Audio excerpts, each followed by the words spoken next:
Welcome, everyone, to TechBeat, where leaders learn, innovate, and grow. I am your host, Earl Foote, founder, CEO of Nexus IT. Nexus IT is a white glove IT support, cybersecurity, compliance, and cloud firm based here in Northern Utah and servicing a nationwide footprint. I'm joined today by my friend, Shaun Ritchie. Excited to dig into Shaun's story and journey here in a moment. But before we get there, couple of quick announcements and housekeeping items. Our next segment is on July 31st with COO of V-School, Mo Reeder, also a dear friend of mine. And I sit on that advisory board with them because Mo's such a great friend. We also have in the coming months, we're in the process of scheduling right now, actually your former business partner, Dan Caffey, coming on, and Ryan Westwood. Former and current. Former and current. Oh, that's right. You guys have, I forgot that you had another venture together. Yeah. And Ryan Westwood is going to come on as well. Ryan, if you're not familiar with this story, if you're in Utah, I think most people are, built up Simplus, actually not too dissimilar from kind of our spaces, right? A managed Salesforce company. Built up that and sold it to Infosys a few years back. And now he and his team have gotten back together to do a cool new venture, full cast. They just raised $35 million, did 2 acquisitions. He's going on to his 3rd right now. And that's, I know you and I we have the acquisition bug as well. So we'll talk a little bit more about that. Anyways, I'm excited to have Ryan on too. He's been a good friend and an advisor, a mentor for some time as well. TechBeat's also now on Spotify, Apple, iHeartRadio, all the major podcast platforms where you like to listen. So go listen to these episodes wherever you're at, the car, the gym, soccer practice. We appreciate the support. Just reminding everybody, we're live. You're welcome to comment. You're welcome to ask questions wherever you're joining us from. We'll do our best to keep a bit of an eye on those and get to any awesome questions towards the end. Outside of that, let's go to the man of the hour. Shaun Ritchie, recently the CEO and now current board chairman and head of corporate development of nClouds. nClouds is a tech-enabled cloud services firm that helps its clients manage and scale their AWS cloud technology infrastructure. Previously, Shaun co-founded and was CEO of Team Technologies, a venture-backed SaaS software company, which was acquired by WeWork. In 2018, Team was named the 3rd fastest growing company in Utah. That's pretty impressive, Shaun. Nice job. After the sale of Team, Shaun served as the Chief Workplace Experience Officer at WeWork. Shaun also serves as board chair for the Academy of Creating Enterprise. I read that right. Board chair for the Academy of Creating Enterprise, which trains more than 25,000 micro entrepreneurs in 14 developing countries each year. That's really cool. He has the privilege of being married to Katie Ritchie, and they have 4 incredible children. So this micro enterprise thing, that's cool. I was talking to Jason Fairborn and Pete Harris last night at the Utah Founder 100. And I don't know if you heard those guys' story, but the micro franchising that they did, in a lot of developing countries over like 10 years or so, they did some pretty cool projects. I didn't know that about those guys, but it was fascinating to kind of hear those stories. So Shaun, let's dig in a little bit to your journey. And there's plenty, I guess. There's so much inspiration in a founder's journey, I think, and inspiration that starts from very early ages. So I want to start there.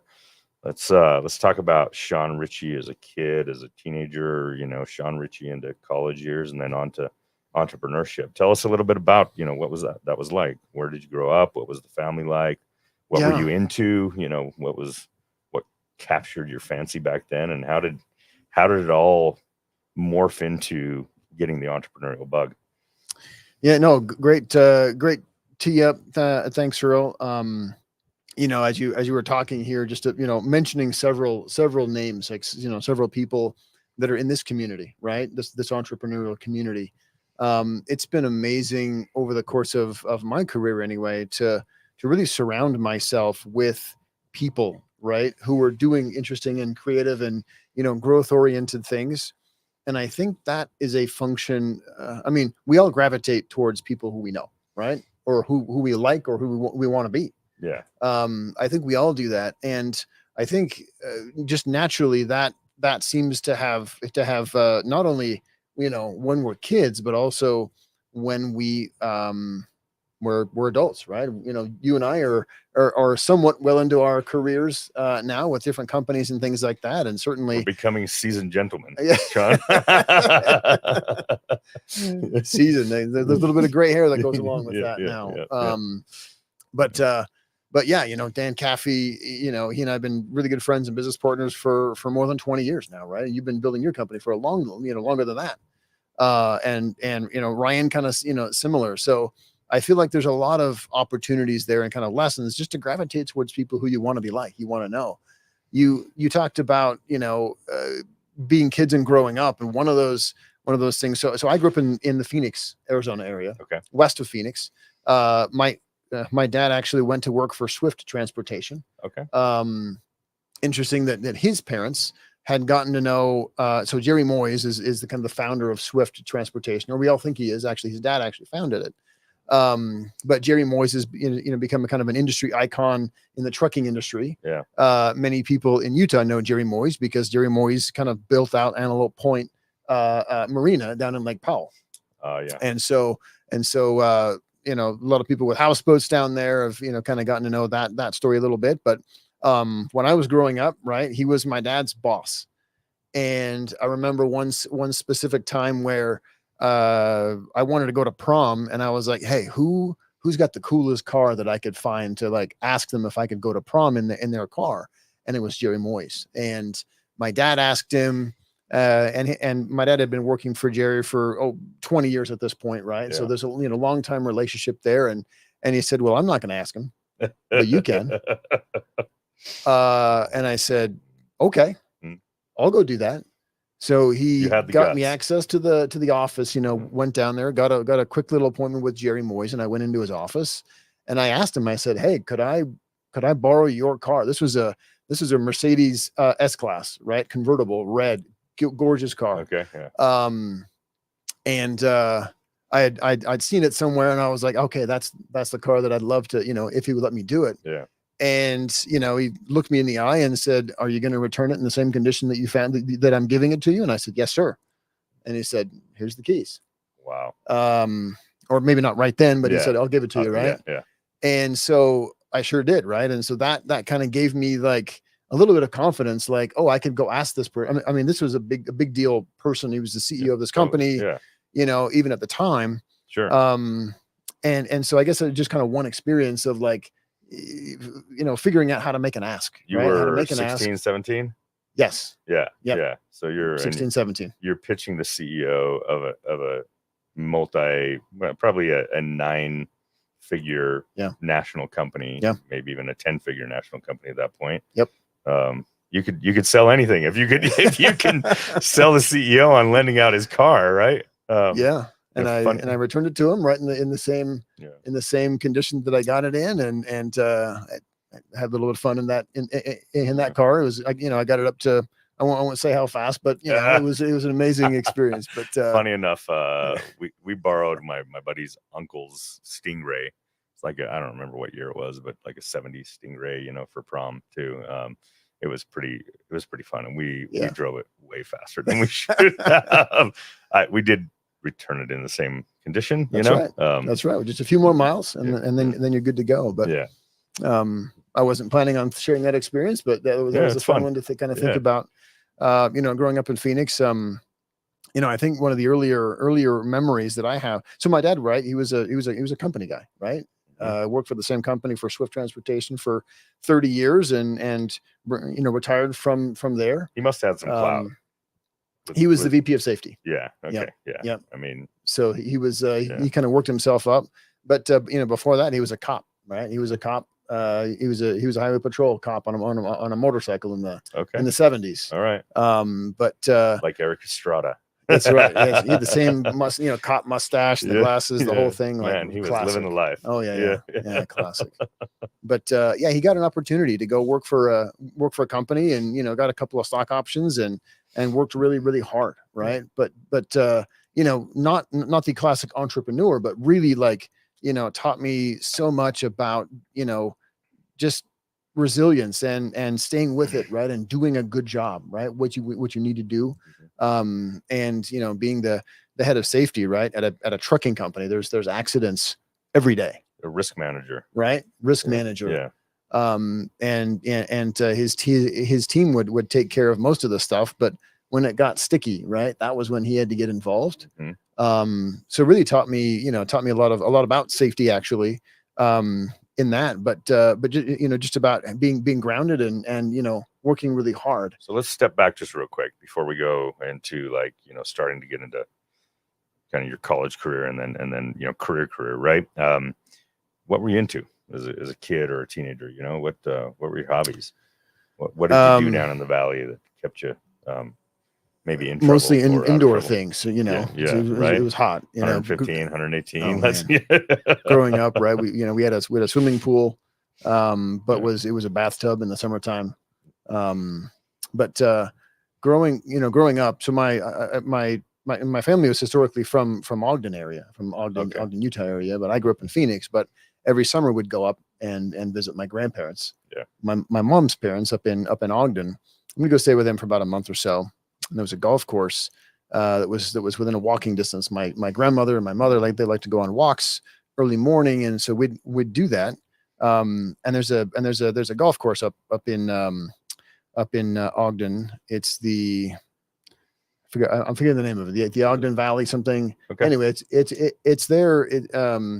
And it's got a lot of rough. There's a lot of trees. There's a lot of scrub oak. There's a lot of unrecoverable places where golf balls are unrecoverable. Yeah. And so we'd go there during the day, actually, because there was so much cover, and we could find golf balls.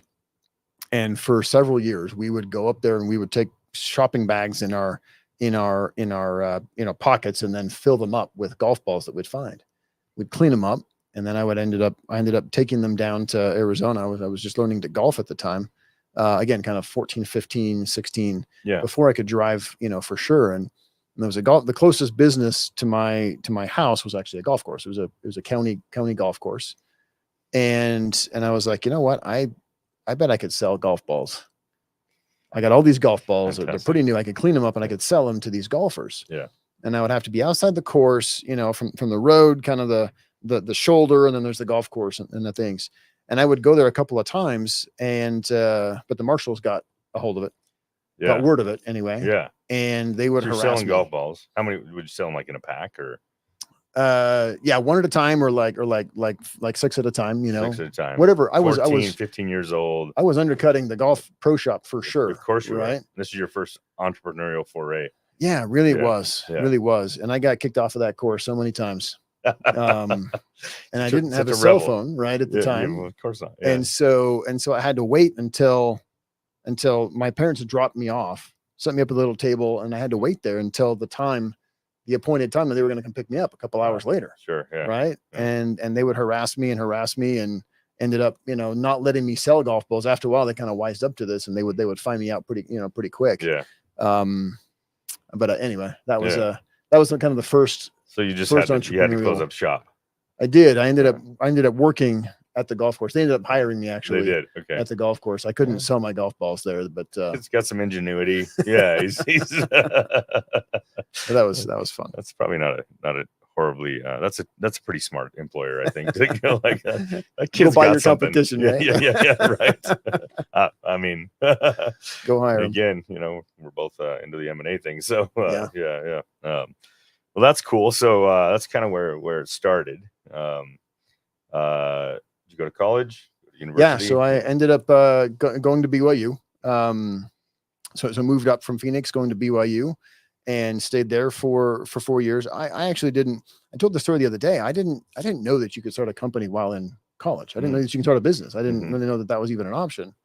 I graduated on a Thursday, started with this group up in Salt Lake, moved to Salt Lake over the weekend and started this little group. I wasn't the entrepreneur driving it, but I was kind of working in this little startup. It didn't go anywhere after about 3 or 4 months, it was pretty clear that it wasn't going anywhere. But what we had done was we built this little lead gen kind of tool, right? Kind of marketing thing. And we were actually trying to help get truck drivers, actually going back to, kind of leaning on some resources. And so I was thinking about trying to help these nascent truck drivers get a CDL and getting them into school, and then they could get a job at a trucking company. Yeah. And so we had actually started working with Swift because we knew that they were needing truck drivers, and I built this little lead gen tool. And the business, we were trying to actually finance truck drivers. That the whole financing thing, the core of the business didn't work. Yeah. But there was one little aspect of this business that actually was kind of working. And I'd known Dan Caffey from college, and I was talking with him, and I said, "Hey, why don't you come up to Salt Lake and let's do this little thing together and see where it goes, see how long it could last. But if we could negotiate with Swift, they would buy all these leads for us to get truck drivers, because they were advertising on the backs of trucks and billboards at the time. Nothing online. This was 2002. No digital marketing. No digital marketing whatsoever. Okay. And did you study business? I studied marketing advertising. Marketing advertising. Yeah, okay. Kind of slotted right in there, digital advertising. Yeah. And we built this little lead gen piece to help get truck drivers or people who were interested in becoming truck drivers through their program. And we would sell all of these, all this data, these leads effectively to Swift. And we actually secured a contract with them that would actually pay all of our bills, support us a little bit. We had one customer, but they were supporting us every month because we were producing for them. And that worked for I don't know, several months, maybe close to a year before we realized, hey, what if we changed the concept of our relationship trucking company? And what if we said, for the same price that you're paying us, we will guarantee you the average number of leads that we've been sending you over the last 3 or 4 months. We will guarantee you that as a minimum. But with the better job that we do, as the excess, we're going to sell to somebody else. And they said, well, that's fair. Yeah. Just give us exactly what you've been giving me, but rather than all the inventory that you have, you're incented to go make more inventory. And if you make more inventory, we could buy more inventory too. And so we kind of retooled that relationship. And then ended up going to get other customers as well, because we were like, okay, if this company has this challenge, I'm sure all the other companies do too. So you recognized you had a repeatable, scalable business model. Yeah. You recognized you'd maybe nailed something, and it was time to figure out if you could find a market for it. So that's where we started our first business together, Dan and myself, and this was we ended up growing that. Then this was a business called Neutron Interactive. Okay. From 2002, and we had grown that. We were kind of building that together for about a decade. Okay. Yeah, from 2002 to 12, and then we got into a bunch of other kinds of verticals, I guess, as well, and kind of data products and internet marketing. We didn't do team until about 2012. Okay. Yeah. Okay. Cool. And at that business, did you end up? Did you have an exit there? Did you end up? We built that business. We actually had built it. We had started this little project off to the side called Ender Labs. It was kind of a little skunkworks project for us, and some of our incredible engineers were working on that. Zach Holmquist ended up becoming. He's now the founder of Seer AI. Yeah. With Sonny Washington, another great entrepreneur here in this community. They're actually building that company now. As co-founder, Zach was working for us, and he created this really cool iPad app actually back in 2010. iPad had just come out in 2009. We created this little iPad app that this device outside conference rooms to show the schedule. We tapped into Google Calendar, and we created an iPad app, and we're selling that via the App Store as a 99-cent download app, just as a little side project. And then all these companies, mostly Silicon Valley kind of growing tech companies, were downloading it, were using it. We didn't have a back end really for it. It was just a front end. Yeah. But they were contacting us saying, hey, could you build other features? Could you basically build this into a SaaS product for us that we could deploy in en masse, right? Several stories kind of, later, we ended up recognizing an opportunity there, shutting down a lot of the services work that we were actually doing at the time. We were actually, building, Zach and that team we're actually building iPad and iPhone apps for companies. Okay. And, was really focused there, but we decided, hey, there's an opportunity here. Let's take this opportunistic situation that we have. There's a window of opportunity here. And these companies are demanding it, and let's follow what the customers are asking from us. Yeah. Built this technology, ended up, scaling that, putting a real vision behind it, and then putting some venture dollars behind it and growing it from there. Team became a thing around 2012. Yes, that was our first venture funding was in 2012. And then I actually stepped out of Neutron, and Dan was running that business day to day. And then Dan had some other ventures as well. We actually had been running that business up until this beginning of this year. We actually closed the business this year. Oh, really? Yeah. So it was still running. Still running, kind of in the background. All right. Just kind of bumping along right there. Sure. Yeah. And it was doing its thing. It was great. It was a great business, and it kind of ran its course. Sure. Yeah. And it was this year. So 22 years later, we actually shut that business down. We had an opportunity though to actually sell the business to private equity back in 2011. We talk about lessons learned. Hindsight. Yeah. That key moment was we had an opportunity to sell the business to a private equity firm in 2011. Actually, the same bankers that had actually sold a company called One-on-One Marketing that was going strong at the time, very close competitor of ours. Nick Greer actually had been building One-on-One Marketing, and had sold that to private equity firm like 6 or 8 months prior. And we actually didn't take the opportunity to sell our business at that time. We should have. Well, that's the hindsight. You still had the business for 10 more years. Would you have made more money off the exit, or off the 10 years that the business was operating? Off the exit. Yeah. Yep. Well, yep. But again, whatever. Hindsight, you know. You win some, you lose some. You win some, you lose some. You can't win every hand. But so I think this is really interesting though, because there's a lot of common misconceptions out there about entrepreneurship, that you come up with this wild, fandangled, innovative, disruptive idea, and everybody wants to flock to it, and investors just write massive checks, and suddenly, in a matter of 24 months, you go from zero to hero, and your original idea is exactly what you execute, right? And it's interesting because the good majority of long-term good entrepreneurs that I know, their original ideas generally aren't where the business goes, right? That's right. So 10 years, you and Dan you've got a lot of hypotheses, you're running experiments, you're doing all these different things with different categories of services and products, but you're listening to the market. Yeah. You try out these mobile apps, and the market starts saying, hey, we like what you're doing. Can you do something more? Right. In both of those examples that we were talking about, it's exactly following the customer. Yeah. It's the customer who's asking for certain things.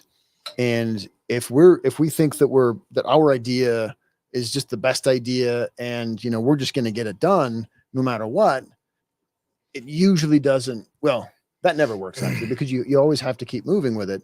But listening to the customers and being responsive to what the customers want, that's where they're going to find value. And that's where they're going to pay. Yeah. And it's a hard inflection point, especially when you're building a product, because early stages, you have to listen to the customers, and you have to say, what are you going to buy? Right? Not what do you want? What are you going to buy? There's a big difference between that. We can talk about that later, but what are you going to buy? And once they start buying, you find that vein of gold, or that ore, right? And you want to follow that. Mm-hmm. And then there's this inflection point where if you can figure out, okay, well, there's going to be there's enough, ore in this vein here. If it's too thin of a vein, it's not worth pursuing. Yeah. Yeah. And you should listen to different customers, right? It's hard to figure out what that is. Mm-hmm. But you got to listen to customers enough. But then at some point, if you've identified what the value is in that ore and follow that ore, you have to be very careful about now starting to say no, because customers are going to say, hey, I want this, but I also want this, this, and this, and this. But only 1% of your customers want that. Yeah. Right. Rather than 80% of the customers. And that's a hard kind of inflection point and also decision matrix to figure out. It really is. It's very hard, as you're probably finding in the managed services space. Yeah. It's even more complex because everything's one off. Everything's one off, but also the customers want everything, right? Yeah, and so, it's selling services is much different than selling product. Yeah, right. Yeah. And I actually underestimated the difference between the two. The two styles of selling, the two ways of selling, very different. The end result for the customers, all that kind of thing. It's very different. It is. So a couple of thoughts though here on this idea of listening to customers and pivoting your product, right? Your whatever it is you're selling, right? I think of what's Reid Hoffman's book? Blitzscaling. Is it Blitzscaling or Masters of Scale? Oh, sure, Masters of Scale. Masters of Scale, yeah. He digs pretty deep into that, talking about and especially being very quantitative, but qualitatively data driven, right? In the process. Mm-hmm. But I think there's a couple of important points. One is that first off, for you to have a relationship with your customers, your clients, where they're going to give you actionable feedback, you've got to build trust with them. And second off, you actually have to listen. Like, it's so easy to get so married to what you're doing, so enamored, so focused, hyper focused, that you never pull your head up and you never ask for people's opinion or feedback. You just like, oh yeah, no, like, we're doing our thing and this is what we're doing, and it seems to be working, and it's so easy to never actually pull your head up and go, well, maybe we should get some insight and listen to our market a little bit. Yeah. Listening to customers, and also that's a good point. Listening to customers and listening to the market are also different things. Yeah, which is hard to kind of understand, hard to grok. Yeah. But it's very important. We talk a lot about vision. Mm-hmm. And what is the vision, you as an entrepreneur have for your business? Vision is critical. It's fundamental. It's also dangerous because like you just said, if my blinders are on and I'm just going to create this vision, no matter what else, that can get you into trouble as well. Yeah. Mm-hmm. Yeah. I mean, I think, the funny thing is, last night at that Founder 100 thing, Paul Alstrom and I had a short conversation, and we were talking about somebody who is trying to do something that he's done in the past. And he's like, and I can definitely tell them all the mistakes to avoid. And I just said, Paul, isn't that like the story of our lives as entrepreneurs? Like we learn by making mistakes, it's a process of iteration and getting it wrong and, over and over and over again. Maybe getting some things right here and there, and then figuring out, okay, we got something right, we're going to iterate off of that, right? But it's just this process of constant learning, and understanding where you've got blind spots, shortcomings, where. Yeah. Well, I guess that's a good point too, because somebody like Paul Alstrom, who's had success after success after success across his career, and the people who he's enabled, right? Somebody like that who's so experienced can share all of the mistakes that they made, right?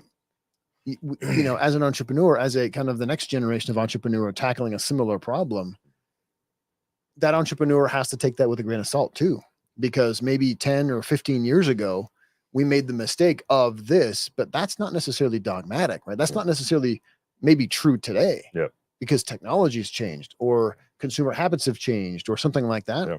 And so we have to kind of take those with, kind of balance out that of like saying, oh yeah, like great advice, good perspective. I might need to go test that hypothesis again using this technology or using this, stage of product or stage of market development or whatever. And so probably I guess that I guess advice is don't get too wrapped around everyone else's experiences as well, because that could potentially limit you as well. Yeah. I mean, I for one, am always a massive proponent of, very thankful for all of the angels that have showed up in my entrepreneurial journey, the mentors, the advisors, the friends, and all of the incredible lessons I've learned from all those people. Right. But yeah, you have to be careful about the relevancy of that information, even though, like, I mean, you've got very well-intentioned people, very abundance-minded people that are, you know, just willing to be helpful. And, you know, impart of their knowledge, their skills, their time, you know, their experience for free. Right.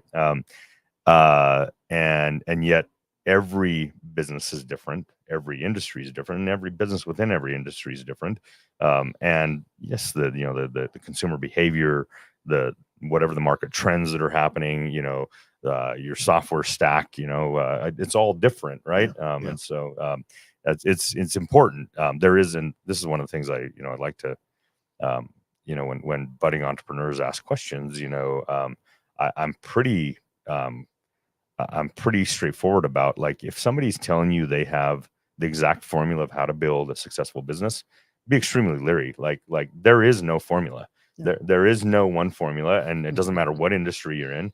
You know, okay, granted, you know, franchises might figure out, like, you know, we've got a formula and we're going to sell you the formula, basically, right? Still, that's no guarantee, but startup, you know, there is no one formula. You just got to go figure things out. You got to take, you know, gut intuition, data, you know, some good acumen, some good intelligence, pull together the right people, the right heads, and, you know, and figure stuff out. And make a lot of mistakes. Yeah. You know, even to, you know, kind of, you know, taking that just to one more degree, you could be the exact same industry, the exact same space, exact same everything, but you as a founder are different than the other founder. Right. The personality and the style. The team's different. Your culture's different. Yeah. Because that's really, you know, we've heard, and we talk a lot about culture, and it really is set by those founders. You look at Larry and Sergey, and you look at Jeff Bezos, and you look at Elon Musk, all these great famous entrepreneurs, and they have very specific styles. And, you know, you mentioned WeWork. I think WeWork was an interesting case study. Where I guess a lot of things. Let's talk about team into WeWork.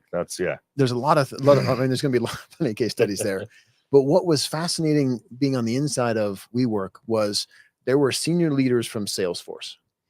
There were senior leaders from Amazon, you know, part of the executive team. Like there was one, you know, Sebastian Gunningham was a Amazon guy. And then several other leaders were from Salesforce.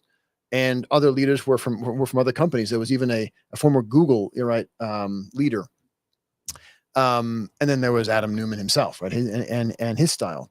And what WeWork was really struggling with at that time, again, amidst other things, was a clear management style, because the former Salesforce folks wanted to implement Salesforce practices, and the Amazon people wanted to introduce Amazon practices, and there was a constant battle between styles. And so there was no real, and of course Adam Newman was very charismatic and microculture, and very domineering in that way, but didn't have necessarily a management style, and so he was relying on other people to kind of create that, and there was a lot of conflict among other, again, plenty of other stuff. Dysfunction. Dysfunction caused by microcultures, which whether you have leaders from other organizations or not, like that's very that can happen very easily within teams, functions within organizations, even smaller organizations. Like, it's something we work at. I mean, we're not a huge team, you know.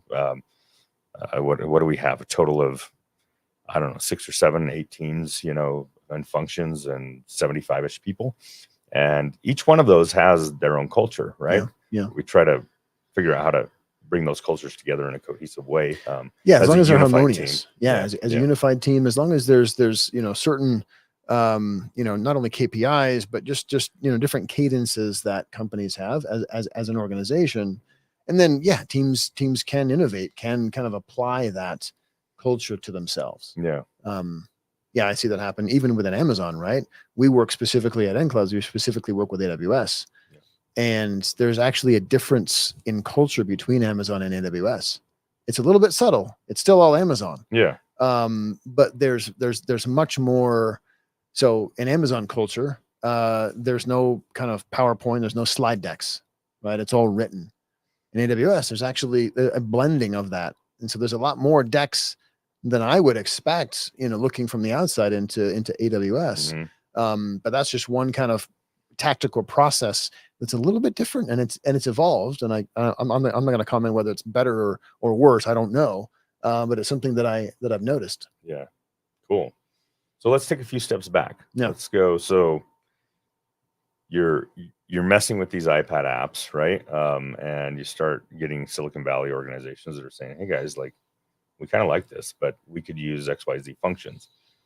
So you have an epiphany, you see an opportunity, you see a vein of gold, and it leads to team, right? Yeah. Tell us a little bit about that, and then tell us about the journey of team, and selling that off to WeWork with impeccable timing.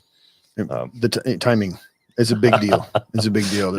There's luck in timing, and then there's recognition and a bunch of those kinds of things as well. I mean, this was, well, before we get there, so Airbnb was our kind of big early, we called them internally our patient zero. Okay. And Airbnb at the time, this is 2009, 2010, 2011, and even 12, one of the hottest startups in Silicon Valley. They're in San Francisco. Their office was constantly being visited by all sorts of not only venture type folks, but other founders and other teams and companies as well.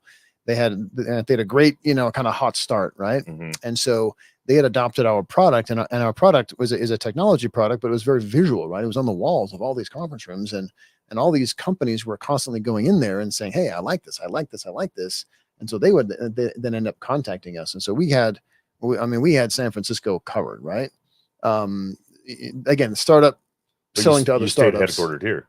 We said headquartered here. Yeah. We absolutely had several thoughts about, should we relocate to to the Bay Area from a venture perspective, from a customer concentration perspective. Absolutely. In fact, early on, we had a handful of customers who we had posted an 801, a Utah 801 prefix area code on our website, and for support, right? And so people would call us up and say, oh, what's this 801 area code? I don't know where you guys from? And we'd say Utah. And a couple of times it was like, okay, click. What do you mean? You can't support me as a customer fast enough if you're so far away. Yeah. Right. I need you to be here close to me so I can walk down and, down the street or down, drive down the road or whatever, because there was this, kind of insular, community there. Sure. Yeah. And it was thought that we were too far away to properly support. Again, we're a software tech startup, right? Yep. To support them locally. And that was viewed as a detriment to us at the time. Of course. Yeah. And what we did was we said, hey, we're going to get onto Google Voice. We're going to get a company Google Voice number that's going to forward to our 801 numbers. And we got a 415 number, which is a Palo Alto number. And we put the 415 area code on our website. And nobody ever asked the question again, because they assumed, hey, this is a Palo Alto 415 area code. And so, the questions weren't asked, and we weren't really going to tell, but that's how we got, into a lot of these companies. Actually, what was because we put that area code and kind of masked that we were kind of from the Bay Area, even though we were very much 100% Utah company. Right. Yeah. Right. Yeah. Smart. Okay. So you get this traction with these Silicon Valley companies. You're selling this product. You had a 10-year journey basically of that, right? Before it wasn't 10 years. How long? Yeah. Was it? Call it 12 to 18. Okay. Yeah. About 6 years. A 6 of team though, right? Yep. Yeah. 6 of team before you, so tell us a little bit about, kind of that later stage of team and your exit to WeWork. Yeah. So we had raised a Series A and then a Series B, not the Series A and Series B that companies commonly raise now. I mean, sure. We'd raised a total of 20 million before we had sold the business, right? So not very much. Yeah. relatively. But yeah, finding an initially Bay Area style companies to actually, fund our initial, I mean, our early kind of friends and family seed money came from Google Ventures, and others. But Series A was led by Graycroft and Origin Ventures, who was from Chicago, but later established an office here in Utah. And so, and then, yeah, our Series B was NGP, also from Palo Alto. So most of all of our leads were from the Bay Area, and we had other Utah, VCs participating as well. But we were growing decently, looking at considering raising another round of capital. But then we had to look and really hard and say, okay, this capital has to take us from here to here as a business, right? There's all those calculations that the VCs are making and that we should also make. And we were doing those, but we'd gotten an outreach through one of our New York based, through Graycroft, actually, one of our New York based, VCs and their corporate development person had reached out. We responded. And the first conversation was, hey, this is the right company you're talking to, right? Like, we're a software company based in Utah. You didn't get us mistaken for somebody else. No. We want to talk to you for sure. And started that conversation. One of our advisors, speaking of advisors and kind of mentors, we had a couple of formal advisors to our business. And I had a conversation with one of those advisors over the weekend, knowing that there was this conversation that I was going to go into after the corporate development call. I was going to meet up with their chief product officer in San Francisco the following week. And I was like, hey, what should we do? Like, how should I approach this? Should I be kind of standoffish, and should I be like, oh yeah, we're a big deal or whatever? And he gave me some really, really amazing insight. He said, just go into it, kind of eyes, ears, wide open, and just embrace it. Just describe what the art of the possible might be for them. Do the work and think, because they're not gonna know all the answers. They have an idea, but it's going to be you who's going to paint the picture.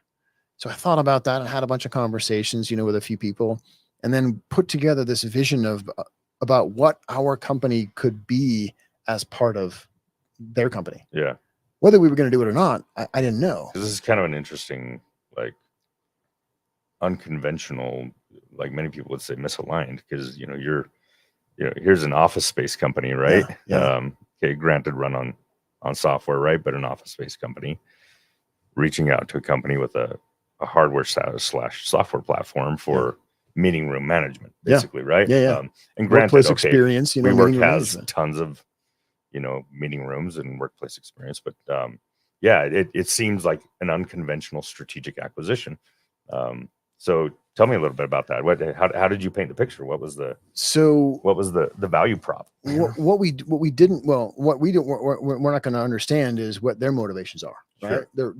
They're sometimes they're stated, but not really their true motivations. And, who throughout the company is going to be a champion of the deal and all this kind of stuff, if whatever it would take. But really I had to switch my brain and getting a lot of input from a lot of different, people and figuring out what this could be.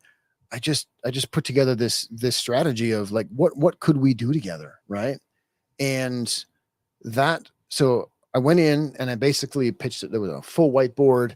We whiteboarded it all out. And I said, this is what we could become, right? With, combined with you guys. And after we did the deal, I went back to that same person and I said, why did you guys really acquire us? And he said, you know what? That vision that you painted that first day, that's it. Yeah. That's it. There's nothing more, nothing less, nothing more. That was it. And we were excited about you and your team coming into our organization, bringing that entrepreneurial spirit and helping us grow. Because no company has it all figured out, right? No, especially these big companies. They've got so many fires burning all over the place. They don't have it. They have things figured out. Right. But if they have drivers and people who are willing to create visions around what we could become, that was the single kind of driver of that. And so and just really you sold the Swift co-CEO on using his Benz. You went in with vision to WeWork, and WeWork was like, okay, wait, this guy's great. You know, he's got a lot of vision. He's got grit. Look at the team behind him. Look at the product they built, and that was it. Like we want a part to be part of our company. Yeah. You know, it was interesting, and I can, you know, at the time it was all, you know, kind of, you know, super, you know, confidential, whatever. I think the company's all gone now, and so we can kind of maybe talk about it a little bit more. Yeah. But the idea was we were going to take our software platform not into the proper WeWorks that had offices, because they already had a little system that worked just fine for that. Mm-hmm. We were going to take our software product into all of these companies and all of these great, amazing tech companies and growth companies that we had as customers and more. And we were going to deploy our software throughout all of those businesses in a line they were calling Powered by We, right? WeWork realized that even being the number one office occupant in all of Manhattan, it was still less than 1% of total office space. Yeah. But with a platform like ours, they could reach, call it 10%, right? They could 10x what they were doing through our software. They didn't have to own the building or rent or lease the building, but they could leverage our platform, and we could get every single individual to use our product. It was a WeWork product, and build that into their full kind of Powered by We platform. And we can sell effectively a service, a software plus service to 10x the number of companies, and really, you know, dramatically increase the footprint. And we came up with all kinds of other ideas about you know, we could take our unique identifier, or employees could basically take this from one company to another company, and they didn't have to work for X, Y, or Z company. They could work for any of those companies because they were affiliated with WeWork. Yeah. Right. In that kind of, you know, more federated type of a thing. Yeah. And so that was the pitch, was we could help WeWork, and who is a $47 billion valuation at the time, just in their own buildings. Wow. We could help them through our software platform 10x the reach of their customers. And that's what got them really excited about it. Yeah. It didn't quite happen because of all the other things that we see in all the mini series and stuff like that. So you exit, you exit, and not long after you guys, you exit and become a WeWork employee. Yep. And within what? Fully assimilated 18 into months, things start to the glue starts to come apart. Well, this was September of 18. Yeah. I had left kind of middle of 19, right before the S1, the public filing. The S1 was filed in August. The wheels came off in September. The IPO was kind of failed by September. And by October, Adam Newman was out, and it just, the whole ball just kind of unfolded there. Yeah. So yeah, it was fortunate timing. We did an all cash deal, and it was originally presented as an all stock deal. I remember very specifically one of our investors walking out of a meeting with them, and we got it from an all stock deal to an all cash deal, and we lost 10% of the total value. Sure. So very little total value. But you got all your cash up front. Yep. Got it. Well, not up front, but we got all the cash. Okay. But yeah, you know, I remember specifically one of our investors, I was walking out of this event with him, and I was saying, hey, you know, goodbye. And he leans back in his chair and he says, all cash. And I said, yep, we're going to do it. that was in July. And then, by September, we had sold the business. That's probably, it was amazing, a story in and of itself. But there's a bunch of stories. We've got about 10 minutes left, and I want to make sure we get to nClouds. You know, you have this epic, you know, exit to WeWork. I know you and Dan took a little time to, you know, do a little investment and take a little time off and stuff, and then you got the itch again. So tell us a little bit about, you know, what you know, how that all came together with nClouds, you know, and what you guys are all up to. Yeah. So you know, kind of hearkening to the kind of 4 types of entrepreneurial journeys, right? Like my first two, this with Neutron and then with Team, I've kind of come up with this framework of these different types of entrepreneurial journeys, and these first two were classic opportunistic. You know, the opportunity was there, it presented itself, and regardless of like the big brilliant brainy ideas, whatever, it was really about, hey, there's an opportunity, there's a customer willing to pay for stuff, let's go sell this to them. right? And it's sorry, who's the quote that it's is this Thomas Edison, that this is the, it's kind of 1% inspiration and 99% perspiration, right? And so all these opportunistic, kind of ideas, and the vast majority of companies, I believe, are these opportunistic, situations where most services are. Where you started and something, where we are, let's sell a product or sell service. The other one, or another one is more of a passion project, right? I have a passion for this inherently, or I've built this and I'm going to go figure out how to start a company based on this. And there's a lot of examples about that. Sure. nClouds is actually different. It's more of a strategic play. And there's a lot of examples of strategic plays where I thought about, okay, looking at kind of market, dynamics, kind of macroeconomic, dynamics, getting harder to raise venture. Anyway, because I could have gone and raised another 10 million in venture and figured out, what to do or something like that, but didn't really have like this core necessarily at that time. And I said, well, look, I still want to be in technology, because technology is the greatest lever of the mankind knows for prosperity and creation. So let's use technology. Let's do services. Rather than selling product. Again, I want to sell services versus product. And then I looked at all kinds of companies. And in fact, actually goes back to a conversation that I had with Ryan Westwood the week or two after I left WeWork. And I asked him, I said, if you were going to do another services business in a different category, not Salesforce, again, having known Ryan for a long time and surrounding yourself with great people, right? It was a critical and pivotal conversation for me. And he looked at, looked around and said, I'd go ServiceNow, or I'd do AWS or public cloud. And I said, I don't know much about public or ServiceNow, right? It's a really big enterprise kind of a thing. I'm not necessarily like geared towards enterprise. It's not necessarily my background and skill set. It's more kind of medium business and startup. And we built our entire back end all on AWS and had a really good love for the company, the product, the leadership principles, the founder, all that. Already understood DevOps. It's the number one market leader, in the category, right? Is AWS. And so he said, AWS 100%. And so then I had to find the capital. I knew that I would need to acquire the business rather than start the business, because in a services company, as you know, you've got to build a reputation. You've got to build long runway, all this kind of stuff. You got to prove yourself before you can get those opportunities. And it took us nearly 15 years before we got like real traction.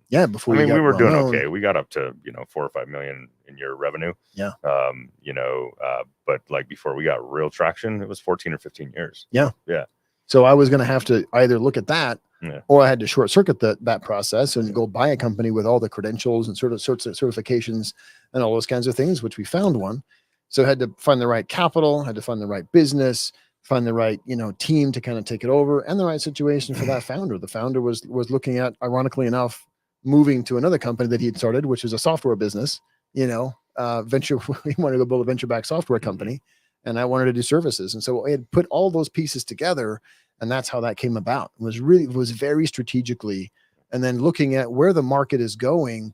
And you got to have a little bit more experience or more tenure about kind of know what all the pieces are going to be required to build a strategic oriented business. But this was exactly that.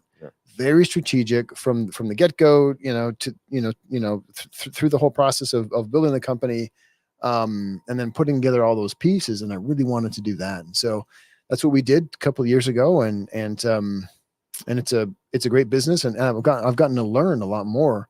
I love learning. I love learning about business and different kinds of models and stuff like that. And so this was a very strategic play. That third, I guess, of the fourth, and I guess I'll just mention while I'm at it, the fourth one is a visionary company, which is all about vision, right? This thing, this product or service needs to exist.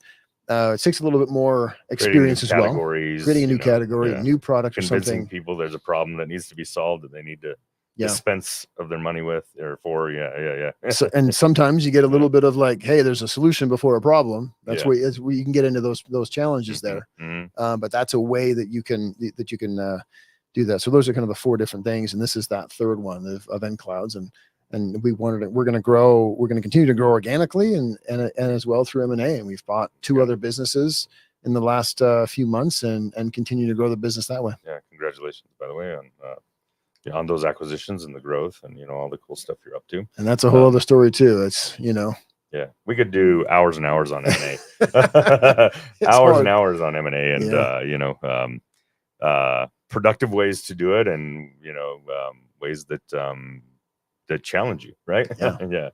And your pitfalls team. And because at the end of the day, what I've learned is it's literally all about people. And we hear that a lot, right? 100%. We hear that a lot. Culture it's all about the people. Yep. And if you can drive alignment with people, you can accomplish amazing things. Yep.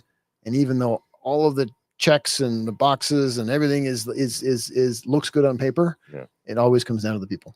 It does. Yeah. I mean, even with a SaaS product where, you can scale it, at an incredibly fast pace and not scale heads at the same pace, right? When it comes down to it, people build product, right? And people manage the product, people sell the product. Business runs on people. And if you don't figure out how to align people and build a culture where people can come together in a unified way, that have a unified vision and they want to build something cool together, like it doesn't really mean anything. And you're very unlikely to have success. Yeah. I mean, your customers are even people. Yep. Believe it or not. Of course. Yeah. Right. Yeah. And oftentimes we don't appreciate that enough, I think, as sellers, right. Or as business owners, we don't appreciate the people who are actually buying that. And those are as much allies of us as any other mentor. Like, yeah, there's been a lot of learnings there going back to team, one person, I can credit a significant amount of success to one buyer who's a junior person at Aruba Networks. And he bought our business, or he bought our product, advocated for it. He was our champion, went to another company and then another company and then did the same exact thing there. Just absolutely critical and pivotal to our success are people who are our customers. Of course. Yeah. Yeah, of course. We don't sell the robots. We don't sell the cats or dogs. Right. Okay. So, I mean, we're almost out of time, but I think a couple of things that I want to get through. Tell everybody a little bit about, the problem you're solving at nClouds. What's the service about? Let's talk about your new role. And then, if there's enough time, just final parting words of wisdom. Sure. Yeah. So at nClouds, we're really 5 to 10 years ago, right? Every company, and we heard, Mark Andreessen talk about this, software is eating the world. Every company needed to become a tech company 5 years ago. Yeah. Every company, no matter what we're in. Today, every company needs to be a data company. We need to have a good handle around and on our data. In the future, 5 years hence, every company is going to be an AI company, right? We see all these AI companies building AI and, we're an AI company. You're not going to last. If you're an AI company, you're not going to last. You need to be a company that's solving a particular problem. You can leverage AI. AI is literally a tool, right? Yeah. Just like data, just like technology. All of that is enabled by the cloud. And so our team, right, we partner with our customers. If it's a software company, for example, or startup company, we say, hey, why don't you focus your limited resources? And every company has limited resources, no matter what company you're in, you have limited resources. Focus your limited resources on being the best that you can possibly be in your category, which is your products and or your people, right? Yeah. Technology and infrastructure and servers and databases are not a differentiator for anyone, really. Right. Like I can think of a couple of companies, like maybe Uber back in the day, where and DoorDash, like if you've got to really like optimize your infrastructure to really like run all these processes, the vast majority of companies don't need that. And that's not the differentiator.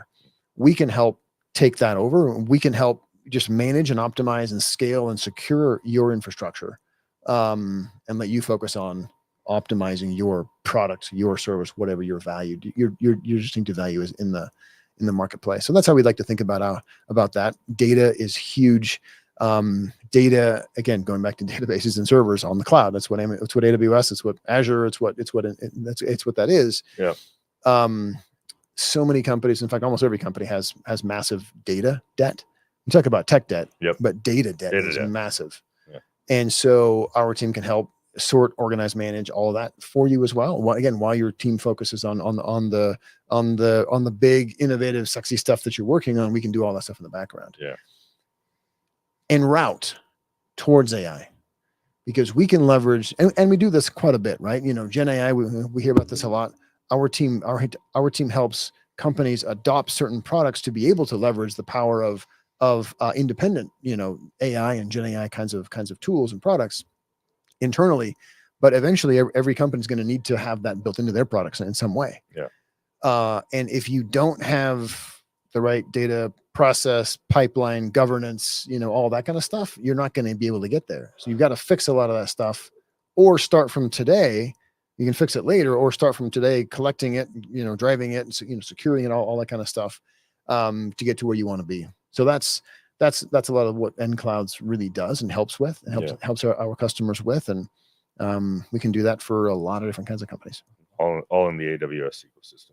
Yeah, we primarily, all of our go-to-market is with AWS, right? We're an AWS top-tier partner, but we have engineering skills with Azure and Oracle and VMware and all that kind of stuff as well. Yeah. But yeah, we primarily work with AWS as a go-to-market partner. Cool. Mm-hmm. So you recently made a big change in your role. You were CEO. Tell us a little bit about that. Yeah. So when we acquired the business, again, my background is not necessarily specifically in services, right, or even in the AWS, ecosystem. Yeah. But built a great team to be able to kind of maximize and operationalize that. And when we acquired the business, right, I came in as the CEO for the last 2 years and was driving the business, getting into the right spot. And we'd been working with a senior sales leader from AWS, actually, Brad Winnie, absolute incredible leader. Going back to Novell days, actually was here from the Bay Area, and then was working in Novell quite a bit. I've got to know him quite a bit over the last year and a half or so, working at AWS. He left AWS, was thinking about should I retire or something like that last November. And we started conversations immediately with him, kind of exploring, hey, what could a role, how could we work together? Brought him on as an advisor, right, back in February, and have been working more and more closely together with him. Absolute amazing leader, absolute amazing, process and sales oriented leader, right? Which is what we needed to really build out that part of our organization was in sales. And through the evolution of the conversation, it just became apparent that he could be the CEO of this business and really drive it, with our primary partner and with all of those relationships and just drive this kind of a business. And so, yeah, I kind of took the opportunity to say, yeah, let me take a different role. Let me focus on one of the areas that we need to really focus on, which is M&A. We're going to continue to do that. And he's going to drive that operational and organic growth in the business. And so now we're partnering together on it. And it's been a different kind of role change for me. It's exciting. Honestly, it's fun.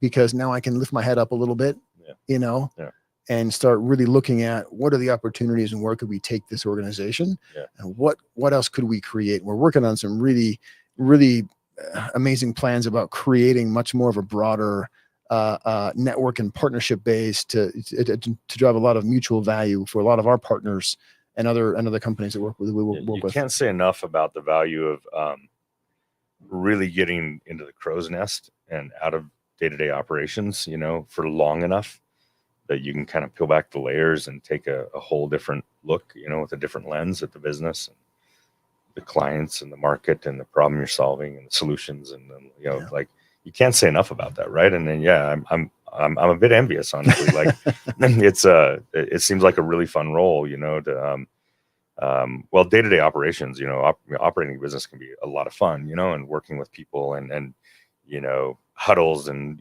sitting together and mind mapping and like figuring stuff out. Right. It's different when you can step back, and really just take a whole different look at it. Right. Well, I love to learn. Right. And I haven't done a role like this before. Yeah. and I'm really excited about learning about how to do that. Right. I mean, learn from a bootstrap companies to, venture backed software companies and kind of private equity style businesses like we have now, Yeah. and doing all that. I mean, I love to learn about business and business models. I love to help advise and kind of coach, and I love seeing, so many different kinds of businesses. I love interacting with entrepreneurs. Like it just drives me, and, it gives me energy. Yeah, totally. So it's Me really too. fun. Yeah, me too. I'm being around so many people with big ideas and visionary people, that have the energy to go and like try to really tackle something, right? And that's the cool. Like, people can have ideas all day long. When you have people who are like, no, I'm going for it, and all in, Yeah. I'm going for it, whatever it takes. Those they're great people to hang around. Yeah. I mean, I've been there. You've been there. Yeah. Love seeing it, and just again, it goes to building the network and building that the group of people who you like to be around, right? And rather than people who suck energy from you, be around people who give energy, yeah. Right? Yeah. And you can receive that energy, and that helps take you to the next level. Totally, 100%. So, any final words of wisdom, real quick? We've talked about a lot of fun things, and again, just talking about entrepreneurship is just really, really amazing, right? Yeah. I guess think about if you're looking at starting a business, or if you have a business. I mean, again, going back to surround yourself with the right people. And how do you find the right people? It's really people who you can learn from. I mean, that's what it is. If you surround yourself with those people who you can learn from, who you can gain benefit from, and it's a mutual relationship. You're not just taking, right? You have to give. You may not be able to, you may be earlier in your career, but you can still give, right? You can give energy, you can give ideas, you can be all in. You can do so many different kinds of things, whatever stage of business or stage of career that you're at, you can always give more. And I'm a huge believer that the more that I give, the more I receive. Yeah, me too. 100%. Principles of abundance, right? I mean, call it karma, whatever you want to call it, but I'm an absolute believer. Rising tide lifts all ships, including yourself. And if you help the tide rise, you're just, in the end, it all comes back around. That's right. Yeah. That's right. Shaun, it's been a pleasure, my friend. I'm so happy that you were able to come on. Absolutely. Thanks for sharing your experience, your knowledge, your wisdom, with everybody. Where does everybody look you up? Where can they find you on the web and all that kind of stuff? Yeah, no, LinkedIn, I'm becoming a little bit more active, on LinkedIn there. I know you're active on LinkedIn. I think LinkedIn is a great platform. It's a great network. And honestly, it's one of the reasons is because everyone knows who you are. There's less trolls and bots, and I prefer that over X or over a lot of other platforms. Yeah. It's probably the best way. Yeah, cool. Yeah. Okay. So look up Shaun Ritchie and nClouds on LinkedIn. Thanks everybody for joining us. We're going to sign off. Really appreciate your time. Thanks. All right, my man.